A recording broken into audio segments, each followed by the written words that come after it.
L'équipe corse de ce championnat.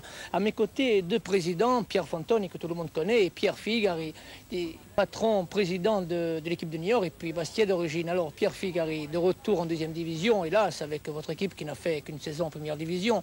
Ce soir, pour vous, le choix sera difficile entre une équipe que vous présidez et puis une équipe que vous aimez. Vous savez, ce soir, il n'y a qu'un choix pour moi, à savoir que je suis bien obligé de me mettre dans la peau du président du club de Niort, donc j'ai un contrat moral. Mais c'est vrai que ce soir, je vais passer moi, une soirée très difficile.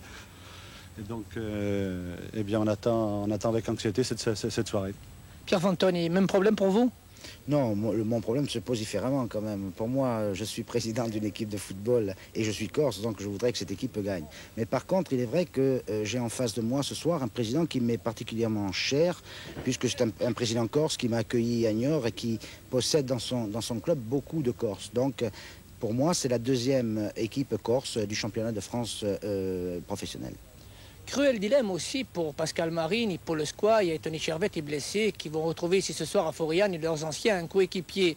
Le problème est simple, Niort a besoin de points pour remonter au classement. Bastia veut rester invaincu dans ce championnat.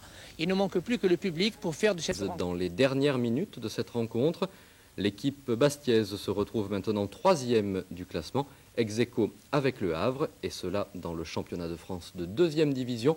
Tout de suite en images, les buts de cette rencontre. Ambiance de famille hier soir à Furiani, Tony Chervetti, Pascal Marini, Stéphane Solomenko avec son frère qui joue à Bastia, Paul Squaille et le président Pierre Figari sont de retour au pays le temps d'une rencontre. Niort est bien la deuxième équipe corse de ce groupe B. Les 22 joueurs ont laissé leurs états d'âme au vestiaire. Sur le terrain, l'enjeu est important. Niort en blanc cherche des points pour remonter au classement. Bastia veut rester invaincu. Première alerte à la 10e minute, Merel sort devant Traoré. 36e minute, centre de Lipini, tête de Traoré. Le ballon frappe la transversale avant d'être capté par le gardien. Le juge de ligne valide le but. Colère des Niortais. Regardez bien cette image agrandie. La position de Merel prouve que le ballon a bien pénétré dans les buts. Menés 1-0, les Blancs changent leur manière de jouer en cherchant systématiquement la faute à l'approche des buts bastiais. Les coups francs se succèdent, mais Tchekaril ne laisse rien passer. Petite déception à la mi-temps des dirigeants niortais, toujours auréolés par leur passage en première division. Nous sommes encore sur notre planète de la première division. On n'a pas encore véritablement commencé cette seconde division. Je crois que tout le monde, aussi bien les joueurs, les dirigeants et l'entraîneur, ont mal digéré cette relégation. À la reprise, Traoré manque l'immanquable. Seul devant le gardien, l'avant-centre sénégalais tire à côté. Nous sommes à la 51e minute de jeu. Relance immédiate de Merel. Maurice ouvre sur Bourdoncle. Relais rapide avec Tolo. Le tir du numéro 8 niortais ne laisse aucune chance à Tchekaril. Un très beau tir tendu que l'on revoit au ralenti. 53e minute, tête de Chapman. Le ballon frôle le montant droit de Bastia. 55e minute, Pietronave oblige Merel à dégager en corner.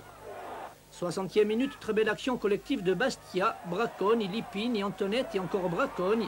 Le gardien est sur la trajectoire du ballon. 88e minute, centre d'Antonette et mauvais renvoi de Revelli. Lipini fusille le gardien niortais. Un tir terrible qui illustre la détermination des joueurs bastiais, motivés jusqu'au bout de cette rencontre. Ils ont voulu absolument gagner ce match. Ils l'ont fait avec le cœur, ils l'ont fait aussi avec les tripes. Et bien évidemment, il y a des gestes qui étaient peut-être un petit peu rapides, mais enfin, il n'y avait pas de violence sur le stade. À défaut de violence, la rencontre a été musclée et souvent à la limite de la régularité. Les interventions douteuses se sont multipliées sous les yeux d'un arbitre trop tolérant. Les hommes en noir nous avaient pourtant habitués à plus de sévérité depuis le début de la saison. Le sentiment de l'ex-Bastiais Paul Squaille, victime d'une véritable agression en fin de rencontre. C'est sûr que je suis énervé, mais bon, je réfléchis et je sais que je suis déçu. Je suis déçu par le comportement, je vous dis, du public. Et je n'ai pas arrêté de me faire insulter. Bon, qu'est-ce que vous voulez, on joue au football? Bon, je suis un professionnel. C'est pas une raison pour insulter les gens comme ça. Bon, je suis corse comme les autres. Et puis, je suis sûr que si j'en retrouve un jour dans la rue, ben, il ne va plus rien dire. Bon, c'est scandaleux, quoi. À noter aussi des incidents sans gravité entre joueurs et des individus qui n'avaient rien à faire dans les vestiaires de Furiani. Bastia reste invaincu à 2 points des premiers après 7 journées de championnat. Prochaine rencontre à Rodez, nouveau promu de deuxième division.